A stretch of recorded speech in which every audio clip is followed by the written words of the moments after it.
जी हाँ छात्रों, तो फाइनली कक्षा 11वीं वार्षिक परीक्षा 2024-25 विषय भौतिक शास्त्र यानी फिजिक्स का असली क्वेश्चन पेपर लेकर आ चुके हैं। वो भी आपको पूरे का पूरा सॉल्यूशन भी इस वीडियो पर प्रोवाइड करवाया जाएगा।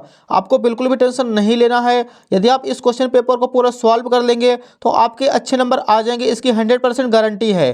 तो आप देख सकते हैं पेपर का फ्रंट पेज कुछ इस टाइप का होने वाला है। तो चलिए बिना टाइम वेस्ट किए मैं आपको दिखाने वाले हैं क्वेश्चन नंबर फर्स्ट से, जो कि नेक्स्ट पेज से दिया गया है। सो यहाँ पे हमारे सामने है प्रश्न 1, सही विकल्प का चयन कीजिए। पहला प्रश्न है इसका, एक व्यक्ति अपनी यात्रा की आधी दूरी v1 चाल से तथा शेष आधी दूरी v2 चाल से चलता है तो उसकी औसत चाल होगी। इसका आंसर करना option number B, v equal to v1 into v2 बटे v1 प्लस v2। दूसरा प्रश्न है, यदि किसी वस्तु को ऊर्ध्वाधर ऊपर की ओर वेग u से फेंका जाता है तो डेन काल होगा। इसका आंसर करना ऑप्शन नंबर बी, 2u बटे जी। तीसरा प्रश्न है, यदि किसी स्प्रिंग को L दूरी तक खींचा जाता है तो उसमें संचित स्थितिज ऊर्जा 10 जूल बढ़ जाती है। यदि स्प्रिंग को L दूरी तक और खींचा जाए तो उसकी स्थितिज ऊर्जा और कितनी बढ़ेगी। इसका आंसर हो जाएगा ऑप्शन नंबर ए, 30 जूल। प्रश्न चौथा है, पिंड की गतिज ऊर्जा के एवं रेखीय संवेग P में संबंध है। इसका आंसर हो जाएगा ऑप्शन नंबर डी, के इक्वल पी स्क्वायर बटे 2m। पांचवा प्रश्न है, निम्नलिखित में असत्य संबंध है। इसका आंसर हो जाएगा option number C, L equal I alpha. छठवां प्रश्न देखिए, पृथ्वी की सतह से पलायन वेग का मान पिंड के द्रव्यमान m पर किस प्रकार निर्भर करता है। इसका आंसर हो जाएगा ऑप्शन नंबर ए, भी प्रोपोर्शनल m की पावर 0। नेक्स्ट देखिए प्रश्न 2, अगले पेज पर दिया गया है, रिक्त स्थानों की पूर्ति कीजिए। पहला प्रश्न है 108 किलोमीटर प्रति घंटा इक्वल, तो इसका आंसर हो जाएगा 30 मीटर प्रति सेकंड। दूसरा प्रश्न है, सदिश vector A equal 6i cap plus 8j cap का मापांक 10 होगा। तीसरा प्रश्न देखिए, बल का आवेग इक्वल संवेग में परिवर्तन। चौथा प्रश्न है, किसी रोलर को खींचने की अपेक्षा ढकेलना कठिन होता है। पांचवा प्रश्न है, यदि कार्नो इंजन को 100 डिग्री सेल्सियस एवं 0 डिग्री सेल्सियस के मध्य कार्य कराया जाता है तो उसकी दक्षता 26.8% होगी। छठवां प्रश्न है, रुद्धोष्म प्रसार प्रक्रम में शीतलन होता है। तो यहाँ पे अपना सेकंड क्वेश्चन भी कंप्लीट हो चुका है। नेक्स्ट देखिए प्रश्न 3, सही जोड़ी मिलाकर लिखिए। पहला प्रश्न है, वोल्टेज में नियतांक का मान, तो इसका आंसर करना है ऑप्शन नंबर ई, 1.38 गुणे 10 की पावर -23 जूल बटे केल्विन। सेकंड प्रश्न है, स्टीफन नियतांक का मान, इसका आंसर हो जाएगा ऑप्शन नंबर सी, 5.67 गुणे 10 की पावर -8 जूल बटे सेकंड गुणे मीटर स्क्वायर गुणे केल्विन की पावर 4। तीसरा प्रश्न है, गुरुत्वाकर्षण नियतांक का मान, इसका आंसर हो जाएगा ऑप्शन नंबर एफ, 6.67 गुणे 10 की पावर -11 न्यूटन मीटर स्क्वायर प्रति किलोग्राम स्क्वायर। चौथा प्रश्न है, पृथ्वी पर पलायन वेग, इसका आंसर हो जाएगा ऑप्शन नंबर ए, 11.2 किलोमीटर प्रति सेकंड। अगला प्रश्न देखिए पांचवा है, पृथ्वी के निकट कक्षीय वेग, तो इसका आंसर करना है 7.9 किलोमीटर प्रति सेकंड। छठवां प्रश्न है, एक पॉइज, तो इसका आंसर हो जाएगा 10 की पावर -1 किलोग्राम बटे मीटर गुणे सेकंड। तो यहाँ पे अपना तीसरा प्रश्न भी कंप्लीट हो चुका है।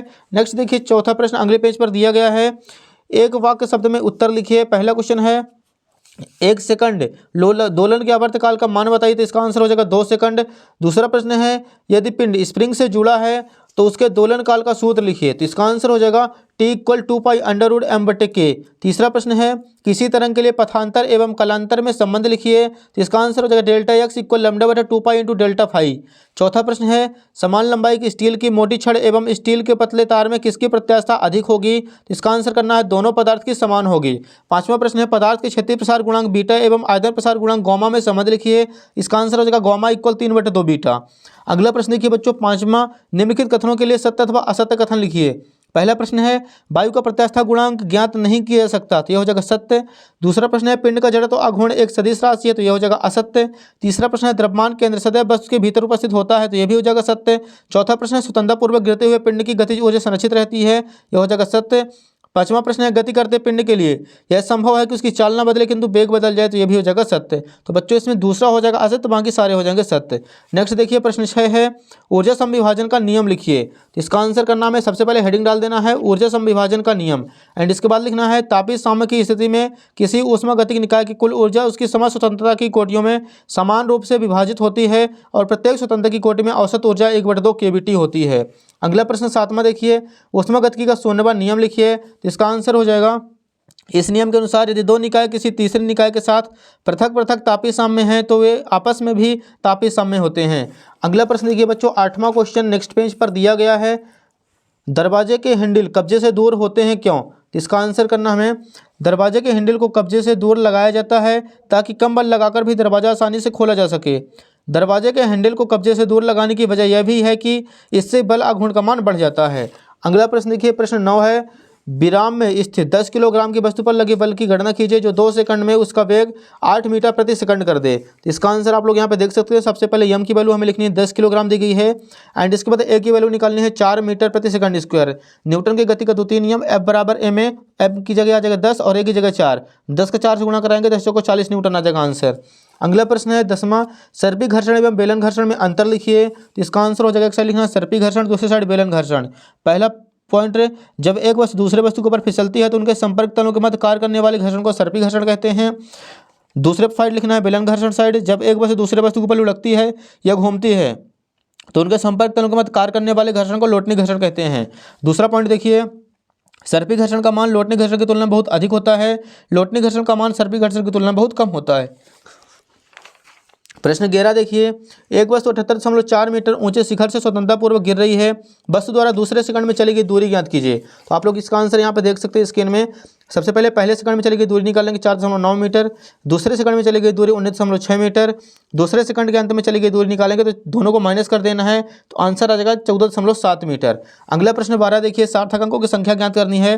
पहले में सार्थक अंक हो जाएंगे 2 और दूसरे में सार्थक अंकों की संख्या हो जाएगी 4। अगला प्रश्न देखिए, प्रश्न क्रमांक 13 है, एकदम सिंपल।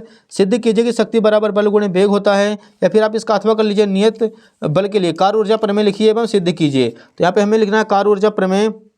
इस प्रमेय के अनुसार किसी वस्तु पर लगाए गए बल द्वारा किया गया कार्य उस वस्तु की गतिज ऊर्जा में परिवर्तन के बराबर होता है। अचर बल के लिए इसका व्यंजक निकालना है, तो आप लोग इसका व्यंजक देख सकते हैं, एकदम सिंपल है। सबसे पहले गति का द्वितीय नियम लगाना है F बराबर एम ए। इसके बाद गति का तीसरा समीकरण S बराबर v square minus u square बटे 2a, दोनों को यहाँ पे वैल्यू पुट कर देंगे तो W बराबर 1/2 m v square minus 1/2 m u square. Last में निकल के आ जाएगा W बराबर डेल्टा के। यही कार्य ऊर्जा प्रमेय है। अगला प्रश्न देखिए, प्रश्न क्रमांक 14 का अथवा आपको देखना है। केपलर की ग्रहों की गति के नियम लिखिए। एकदम सिंपल है, ग्रही संबंधी केपलर के 3 नियम हैं। हेडिंग डालना है केपलर का प्रथम नियम, प्रत्येक ग्रह सूर्य के परितः दीर्घवृत्तीय कक्षा में परिक्रमा करते हैं और सूर्य इसकी नाभि पर होता है। केपलर का द्वितीय नियम, इस नियम अनुसार किसी ग्रह को सूर्य से जोड़ने वाली रेखा समान समयांतराल में समान क्षेत्रफल तय करती है। नेक्स्ट है केपलर का तृतीय नियम, इस नियम अनुसार किसी ग्रह को परिक्रमण काल का वर्ग उसकी कक्षा के अर्ध दीर्घ अक्ष के घन के समानुपाती होती है। अगला प्रश्न देखिए बच्चों, प्रश्न क्रमांक हमारे सामने है 15। द्रव का पृष्ठ तनाव किन किन कारकों पर निर्भर करता है समझाइए। एकदम सिंपल है। तो सबसे पहले हम हेडिंग डालेंगे यहाँ पे, द्रव के ताप पर समानता ताप बढ़ाने पर द्रव का पृष्ठ तनाव घटता है क्योंकि ताप बढ़ाने पर संसंजक बल का मान कम हो जाता है। दूसरा पॉइंट, अशुद्धियों की विलेयता पर, यदि अशुद्धि कम विलेयशील है तो द्रव का पृष्ठ तनाव घट जाता है। जैसे पानी में डालने पर साबुन, फिनॉल या अन्य डिटर्जेंट डालने पर पानी का पृष्ठ तनाव कम हो जाता है। अगला प्रश्न तीसरा है संदूषण है, यदि द्रव के पृष्ठ पर मिट्टी के कण, धूल के कण, चिकनाई युक्त पदार्थ जैसे ग्रीस, तेल, पेट्रोल, डीजल आदि उपस्थित हो तो द्रव का पृष्ठ तनाव कम हो जाता है।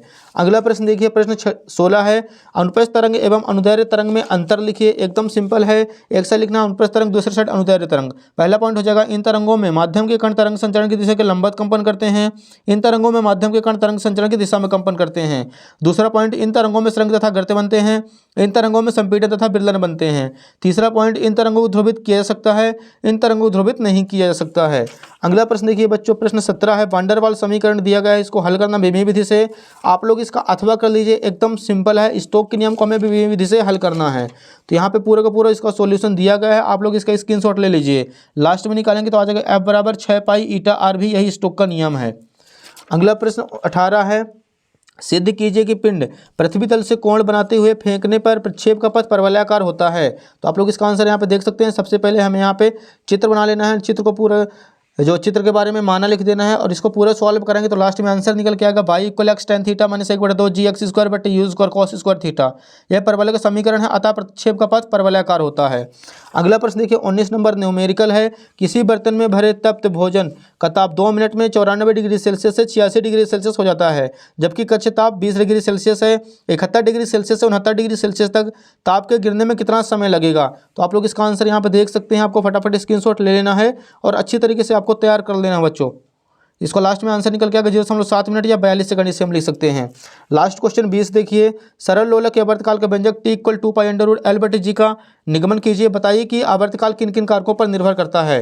तो सबसे पहले यहाँ पे हमें इसकी डिफिनीशन लिख लेनी है सरल लोलक की, एंड इसके बाद व्यंजक हेडिंग डालना है और यहाँ पे हमें चित्र बना लेना है। चित्र आप लोग देख सकते हैं, सरल लोलक की गति का चित्र बनाना है। यहाँ पे F equal minus m g sine theta, F equal minus m g theta, समीकरण 2 निकल के आ जाएगा। समीकरण 1 का मान समीकरण 2 में यहाँ पे पुट कर देंगे तो F equal minus m g by upon l आ जाएगा। न्यूटन की गति का द्वितीय नियम लगाना है, F बराबर एम अल्फा। पूरे को सॉल्व करेंगे तो अल्फा प्रोपोर्शनल माइनस बाई आ जाएगा।